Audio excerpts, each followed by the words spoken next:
মমতার পাহারা নাটককে নিশানা করলেন হুমায়ুন কবির। মুখ্যমন্ত্রী হতাশাগ্রস্ত হয়ে পড়েছেন, যেই কারণের জন্য এসব কথা বলছেন। মানুষের প্রতি বিশ্বাস হারিয়েছেন মমতা। অন্ধকারে স্ট্রং রুমে গিয়ে নাটক করছেন, মন্তব্য করতে শোনা যায় আম জনতা উন্নয়ন পার্টির চেয়ারপারসন হুমায়ুন কবিরকে। এই যে ইউপি চেয়ারপারসন হুমায়ুন কবির, তিনি রীতিমতো মমতা বন্দ্যোপাধ্যায়কে নিশানা করেছেন এবং শাখাবাত মেমোরিয়ালে যেভাবে 4 ঘন্টা ধরে মমতা বন্দ্যোপাধ্যায় তিনি বসেছিলেন, তাকে কার্যত নাটক হিসেবেই দেখছেন হুমায়ুন।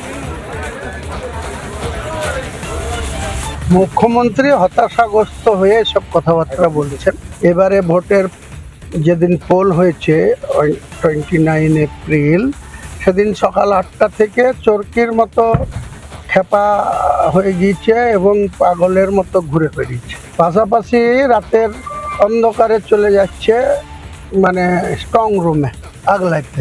তা মুখ্যমন্ত্রীর আর কোনো লোকজন নেই, মুখ্যমন্ত্রী নিজে চলে যেতে হচ্ছে স্ট্রং রুমে। তা মুখ্যমন্ত্রী প্রশাসনের সর্বোচ্চ পদে বসে কখনো ইডির কাছে গিয়ে ফাইল ছিনতাই করতে যাচ্ছে, কখনো আবার স্ট্রং রুমে গিয়ে নাটক করছে। এসব নাটকের জবনিকা 4ঠা মে বাংলার মানুষ ওনাদের জবাব।